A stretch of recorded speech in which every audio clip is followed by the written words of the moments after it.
Lezi indaba zehora lokuqala sikwethulela zona bukhoma ekumkhulile SABC eAuckland Park eGoli bukele nazi ezinohlonze emini nje.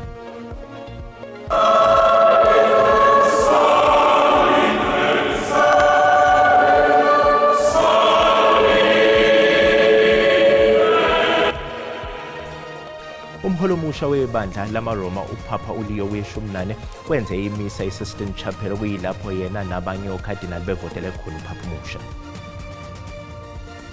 Ngexesha ndibuzwa ku-evidence leader apha ndiyichazile into yobana undithumelele i-picture esi-screenshot ye-private part. Ufakazi obebizwe lesigcaweni esihlalele udaba lwejaji uSabi Mbenenge uNtomboxolo Jobela wehlulekile ukuveza ubufakazi besithombe sobuntu bejaji uMbenenge okunezitolo zokuthi sathunyelelwa kuye uAndiswa Mengo. I know a big brother's love because of you. Yes, we are family by chance, but best friends by choice. And I'm so happy that we chose each other. Constable Cebekhulu Linda ungelinye lamaphoyisa amathathu atholakala eseshonile ngesonto ledlule emfuleni iHenopse eCenturion ubekwa endlini yakhe yokugcina eBloemfontein. It is an honor to be one more time in a final representing Orlando Pirates. Is what we were looking for since day one.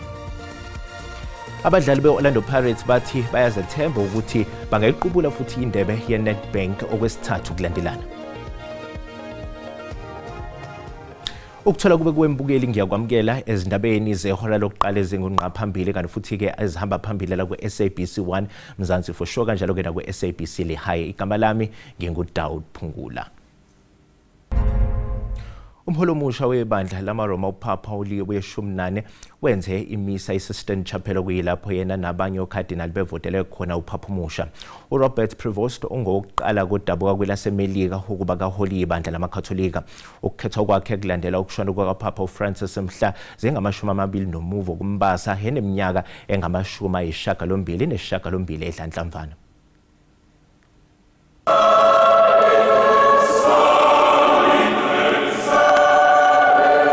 Umholi omusha webandla lamaRoma Katolika uPapa uLeo we-14 wenze imisa lakhe lokuqala eSistine Chapel okuyilapho ekhethwe khona ukuba thathe izintambo kulesikhundla. Namhlanje uPapa uhlangana nabanye oCardinal bebevota bese kuthi ngesonto kube olunye usuku olumqoka njengoba kulindeleke ukuthi yethule inkulumo phambi kwezinkumbi zamakholwa eVatican.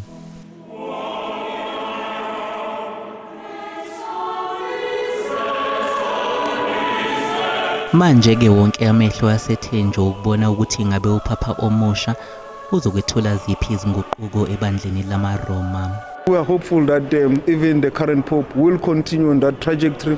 He will participate in efforts to ensure climate change mitigation in the world and also hold to account all countries of the world, because the church has got a bigger role to play outside politics to bring all people of the world together. Kusenjalo nezakhamuzi zasemelika zichichima injabulo ngokuqoka kukaPapa udabuka kuleli yazwe. I'm very excited. I'm from the Chicago area, so that is really exciting, and it's a special, beautiful moment for sure. It's incredible just to think about. I mean, I think nobody really expected it to be an American, and so it's just really beautiful that this country, which hasn't been around for that long, historically speaking, has already brought about a Pope in just such a short time. Yize kunjalo, uPapa omusha unomlando wokugxeka izinqubomgomo zikaMengameli wasemelika uDonald Trump kanye nephini lakhe ezinkundleni zokuxhumana. Umbiko usihledlamini wezindaba zeSABC. Sithanda ukwexwayisa ngokuthi lo mbiko olandelayo uqukethe ezinye sezinhlamvu zamagama akhuluma ngezitho zomzimba zangasese. Ufakazi obebizelwe esigcaweni esihlalele udaba lwejaji uSabi Mbenenge uNtomboxolo Jobela wehlulekile ukuveza ubufakazi besithombe sobuntu bejaji uMbenenge okunezitolo zokuthi sathunyelelwa kuye uAndiswa Mengo okunguyena ofake isimangalo ngezitolo zokuziphatha kwejaji uMbenenge. Uhlangothi lwabameli bejaji uSelbi Mbenenge bafuna kuvezela lesi sigcawu ukuthi insolo zokuthi ijaji uMbenenge lake lathumela isithombe sobuntu balo kuMengo azilona iqiniso. uMbenenge uyakuphika ukuthi wake wathumela isithombe salolu hlobo kongumabhalane wamajaji uAndiswa Mengo. U-Advocate Griffiths Madonsela oyingxenye yethimba labameli bakaMbenenge uvalele ekhoneni ongufakazi uNtomboxolo Jobela efuna veze phambi kwesigcawu ubufakazi besithombe sobuntu bejaji. uJobela uvumile ukuthi wasithunyelwa isithombe uAndiswa Mengo kodwa akasenaso kuye. It is concerning to me that you have not produced the screenshot of the conversation that was sent to you. Do you have any comment? Ikondo ngathi uyiphefumule wena ngalonto. Andicacelwa counsel xa usithi andibuvezanga kuba kaloku ngelixesha ndibuzwa ku-evidence leader apha ndiyichazile into yobana undithumelele i-picture esi-screenshot ye-private part. I'm not denying that you said that. I'm saying that you did not produce that screenshot itself. Andicacelwa counsel usiveze efowunini andisenayo kwalo phone ndandiyisebenzisa ngelo xesha. Emva kokuphothulwa kwakho ubufakazi isigcawu sesibizele phambi kwaso abanye ofakazi njengoba siqhubeka esentini. uConstable Ucebekhulu Lindo ngelinye lamaphoyisa amathathu atholakala eshonile ngesonto ledlule emfuleni iHenops eCenturion ubekwe endlini yakhe yokugcina eBloemfontein namhlanje.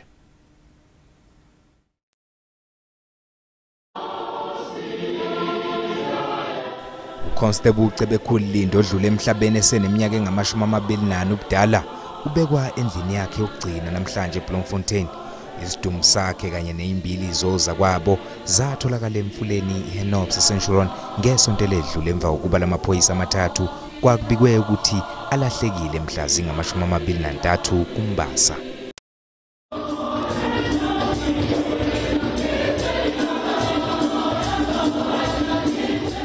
Udade wabo kaLinda ubehlengezela inyembezi ngenkathi ekhuluma ngomfowabo besefana nomngani kuye ngokusho kwakhe. I know a big brother's love because of you. Yes, we are family by chance, but best friends by choice. And I'm so happy that we chose each other. You're one of the most dedicated and disciplined people that I know. And whatever you put your mind to, you achieved. And for that, I'll always be proud of you. It was always a good time.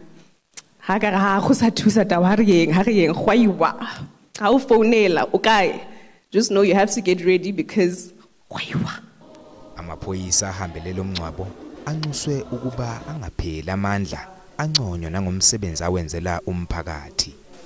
So every time I see you guys in uniform because I see hope. Njengoba nje emathathu lamaphoyisa atholakala eshonile eCenturion, Constable Boyipilo Senoh uncwatshwe izolo kanti uConstable Kiamohezo Base uzofihlwa kusasa eThabanchu. Silindo kuhle ngidi eindabeni zeSABC. Lisaguqile icala elibhekene nabasolwa kwelokunyamalala kwentathelo uAseri Ndlovu kanye nathandana naye uZodwa Precious Mdluli enkantolo yeMantshi kwaMhlanga esifundazweni eMpumalanga. Laba ke babhekene noxhaxho lamacala afaka phakathi ukuthumba, ukugqekeza kanye nokutholakala kenempahla eyebiwe. Intatheli yezindaba zeSABC uCalvin wakwaDludla usiqoqelela umbiko.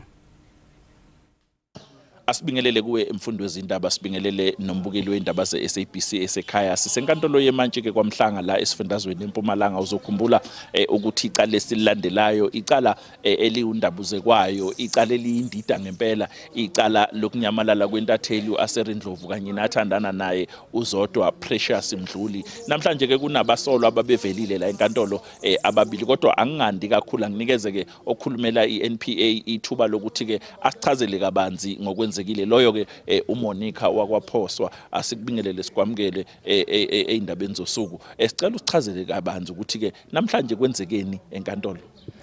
Ngibonge, ngingasho nje ukuthi bavelile abasolwa ababili namhlanje ababukene namacala amabili okuthumba. Kusho ukuthi leke labasolwa bavele enkantolo emva kokuthi kutholakale ubufakazi bokuthi yibona ababekade begcine bebonakalile nezisulu kulona leli cala. So bavelile ke la enkantolo namhlanje kwase kuyabonakala ukuthi oyedwa wabasolwa uchaza ukuthi unokulimala thizeni, kwase kudingakala ukuthi inkantolo ithi ukuhoxa kancane bese thathwa eyiswe esibhedlela ukuthi ayosithola usizo lempilo. lowe mbukeli wendaba ze-SABC okhulumela ke iNPA esifundazweni eMpumalanga ke uyasichazela ukuthi ke icala lisaguqile okwamanje ngenxa yokuthi ke omunye wabasolwa ukhala ngokuthi ke ulimele manje kamaphoyisa amthathile amusa esibhedlela esiseduze la kwaMhlanga ukuze ke ayolashwa. Ihlehliselo umhlazi 13 kwephezulu icala labasolwa ke abathathu abalahlwe icala lokunyamalala kwentombazanyana yaneminyaka eyisithupha ubudala ngesikhathi ilahleka nyakenye uJocelyn Smith. Kulabasolwa ke abathathu kubalwa ke nonina wakhe kanti kulindele ukuba inkantolo ikhiphe isigwebo maduze. So your matter is therefore postponed till Friday the 23rd of May for an appearance here in Cape Town to be transferred to Saldanha. Please, when you come on that day, I'm going to postpone your matters to be held at Malmesbury and at Langebaan police cells for that weekend running up to Tuesday the 27th. So bring your belongings along because you will be transported from this facility to Malmesbury and to Langebaan inter alia. Good?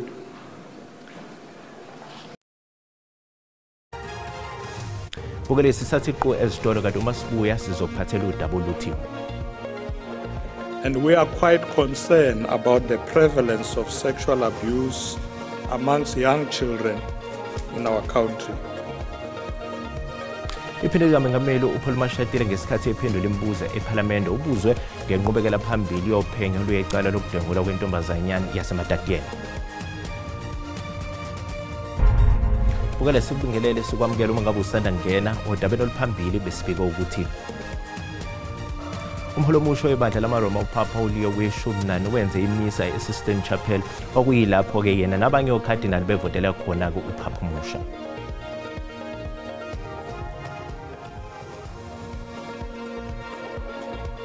Bukele sikhumbuza ukuthi lezi ndaba ziyatholakala ku YouTube na ku SABC Plus ngena kuze uzicinge ngamagama athi SABC izindaba na kanjani uzozithola ngomjalo bazo. Bangaphezu kwamakhulu ayisithupha namashumi abasolwa ababoshelwe kamacala abucayi nodlame onyakeni wemali ka-2024 no-2025. Lokhu kuvezwe yinhloko yamaHawks uGodfrey Lebiya ePitoli kanti uthi iningi lababoshiwe ngabaseGauteng. Inhloko yamaHawks nethimba lakhe babukeze ngenqophamlando yabo emacaleni amaningi obugebengu aseqophelweni eliphezulu okuhlanganisa lawa ahlobene nobugebengu obuhleliwe, inkohlakalo, ukuthumba kanye nokubulawa kwamaphoyisa kanti kuboshwa abaningi kulamacala. The Serious Organized Crime Investigation secured 364. The Serious Commercial Crime Investigation secured 220. While the Serious Corruption Investigation secured 72 suspects before court. Leli thimba lamaHawks liphinde lathola amacala ahlukahlukene angamakhulu 233 kwagwetshwa izigilamkhuba ezingama266. Amaphoyisa angama36 nawo aboshwe ngamacala ahlukene ezweni lonke kwathi ayisithupha agwetshwa. A multidisciplinary team comprising of the Hawks from Secunda and Nelspruit's Serious Organized Crime Investigation, Secunda Crime Intelligence, Ermelo Detectives, and Gert Sibande District Detectives, as well as private security and tracking companies, was assembled. uLebiya ophinda abe ngummeli uzothatha umhlala phansi ekupheleni kwalenyanga. Kusenjalo leli thimba linikeze inqwaba yezimoto ngethemba lokuthi lokhu kuzosiza ukwenyusa izinga lokugwetshwa ngamaphesenti angama-70 emacaleni abo amaningi. Isihlava sodlame oluyamene nomlili sibe ngenye yezinto abuzu kakhulu ngazo yiphinde likaMengameli wezwe uPaul Mashatile ngesikhathi ephendula imibuzo eParliament. uMashatile ubuzwe ngokuthi lihamba kanjani uphenyo mayelana necala lokudlengulwa kwentombazanyana yaseMatatiyela kanye ke nokuqiniswa kwesigwebo sezigebengu ezihlukumeza besimame. Amalungu eParlamente abuze uMashatile ngokulibaziseka kokuqhukunjelwa kwetyala lentwazana neminyaka 7. The painful case of allegations of sexual abuse of the 7-year-old child in the area of Matatiele in the Eastern Cape province and other separate cases of sexual assault of minors are currently being investigated. Uthi urhulumente uxhalabile kokukulibaziseka. Amanye amalungu eParlamente afune ukwazi ukuba wenza ntoni urhulumente ukulwa ukuphathwa gadalala kwabasetyhini nabantwana. And we are quite concerned about the prevalence of sexual abuse amongst young children in our country. This remains a cause for concern, particularly due to its traumatic and long-term impact on victims and their families.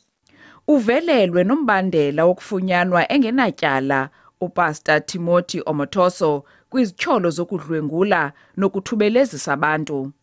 UMashatile ukwabuzwe ngezithyolo zokusetyenziswa kwezixhobo zikarhulumente ukulwa amadaba ezopolitiko njengoko iqela lakhe lijonge kwinkomfa yonyulo ka-2027. Uqukumbele ngelithi ngokolwazi lwakhe igunya bantu lezotshutshiso lisebenza ngokuzimeleyo. Tingulama Matya wendaba ze-SABC eParlamente eKapa.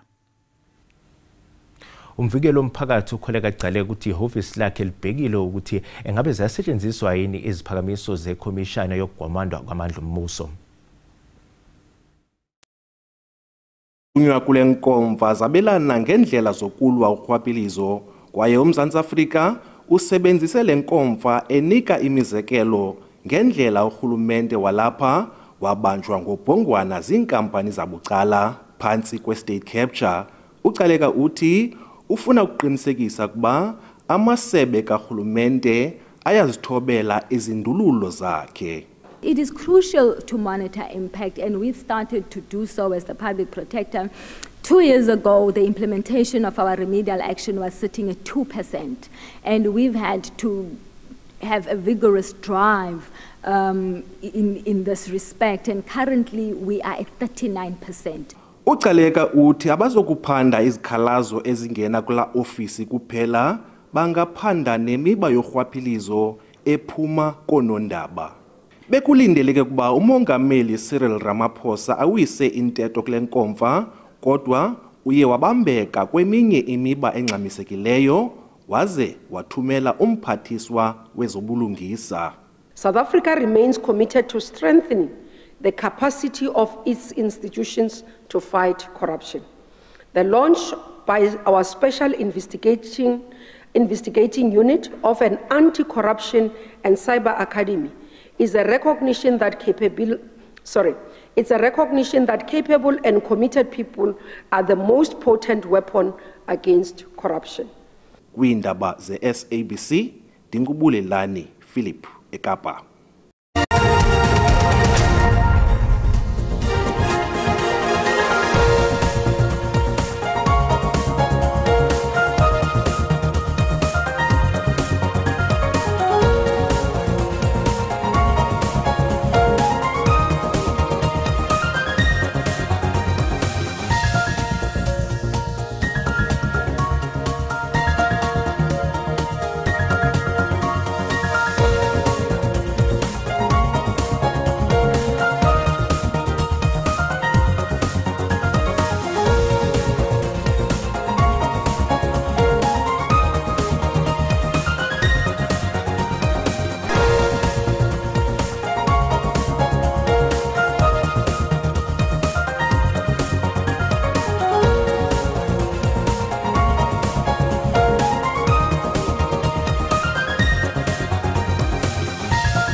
Ukeli usale kahle.